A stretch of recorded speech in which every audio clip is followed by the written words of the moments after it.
Տարածաշրջանը մտել է աշխարհաքաղաքական անցումային փուլ, որտեղ հին անվտանգության համակարգերը քայքայվում են եւ ձևավորվում են նորերը։ Նման փուլերում պետությունները կանգնում են երկընտրանքի առաջ, կամ ամրապնդում են իրենց սուբյեկտայնությունը եւ բարձրացնում իրենց արժեքը, կամ արագորեն կորցնում են այն, վերածվելով արտաքին օրակարգերի սպասարկուի։ Հայաստանը Նիկոլ Փաշինյանի իշխանության պայմաններում ընտրել է երկրորդ ուղին։ Սա սխալների շղթա չէ։ Սա ապազգային քաղաքականության տրամաբանական արդյունք է։ Ռուսաստանի ազդեցության նվազումը հարավային Կովկասում օբյեկտիվ գործընթաց է։ Ռուսաստանը աստիճանաբար կորցնում է նախկին կարողությունը միանձնյա վերահսկելու տարածաշրջանային անվտանգության ճարտարապետությունը եւ պարտադրելու սեփական օրակարգը։ Ազգային իշխանության պարագայում սա կարող էր դառնալ հնարավորություն զարգացնելու սերտ հարաբերություններ այն երկրների հետ, որոնց հետ Հայաստանի շահերը համընկնում են։ Սակայն դրա համար անհրաժեշտ էր քաղաքական սուբյեկտ լինել, ունենալ կամք, տեսլական եւ ազգային հաշվարկ։ Նիկոլի իշխանությունը ընտրեց այլ ճանապարհ, ոչ մանևր, ոչ հավասարակշռում, այլ թրքացման ուղի։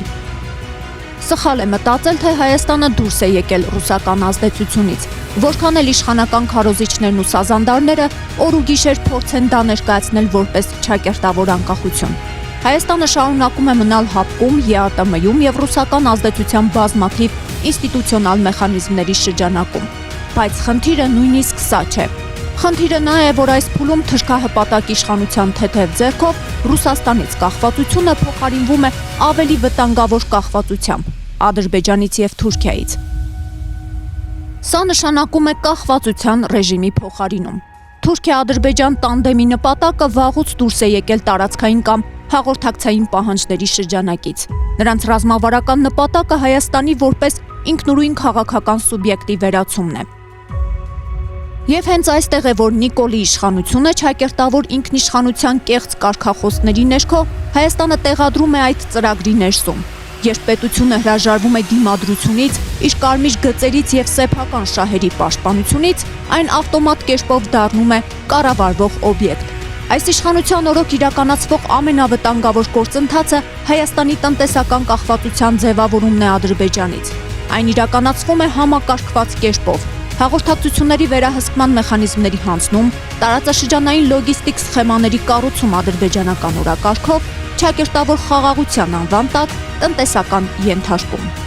Տնտեսական կախվածությունը ռազմավարական կախվածության ամենախոր ձևն է։ Այդ փուլում պետությունը կարող է ունենալ դրոշ, կառավարություն եւ ընտրություններ, բայց չունի ամենակարևորը՝ ազատ որոշում կայացնելու կարողություն։ Սա պարզապես ապազգային քաղաքականություն չէ։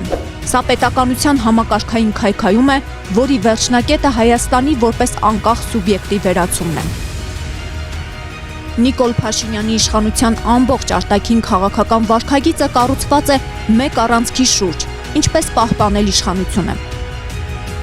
Այս տրամաբանության մեջ պետական սուբյեկտայնությունը դառնում է խանգարող գործոն, ազգային դիմադրողականությունը վտանգ, իսկ զիջումը քաղաքական գործիք։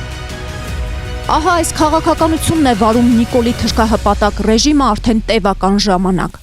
Այս պայմաններում արևմուտքի պահվածքը հաճախ սխալ է մեկնաբանվում, որպես դավաճանություն կամ անտարբերություն։ Իրականում դա սառը հաշվարկ է։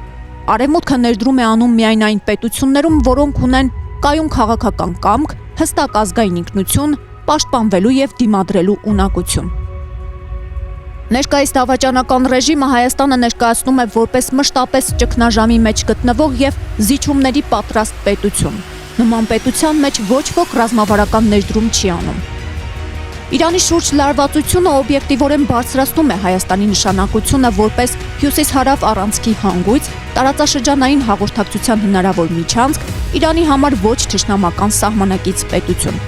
Սակայն աշխարհաքաղաքական արժեքը ինքնին ոչինչ չի նշանակում, եթե այն չի վերածվում քաղաքական կապիտալի։ Դա հնարավոր է միայն այն դեպքում, երբ պետությունը ունի ռազմավարական մտածողություն, երկարաժամկետ հաշվարկ եւ ազգային օրակարգ։ Ներկայիս իշխանությունը գործում է կարճաժամկետ, ներքաղաքական օրակարգի տրամաբանությամբ։ Այն վախենում է պատասխանատվությունից, խուսափում է հստակ դիրքորոշումից եւ արտաքին աշխարհին ներկայանում է ոչ թե որպես անհրաժեշտ գործընկեր, այլ որպես դիտորդ կամ ավելի ճիշտ բոլոր կողմերին ձեռնտու մի գործիք, որը զուրկ է որևէ դերակատարումից։ Արդյունքում Հայաստանը դուրս է մնում այն հաշվարկներից, որոնցում իրականում կարող էր ունենալ առանցքային դեր եւ օգտագործել Իրանի գործոնը թուրք-ադրբեջանական ճնշմանը հակակշիռ ստեղծելու համար։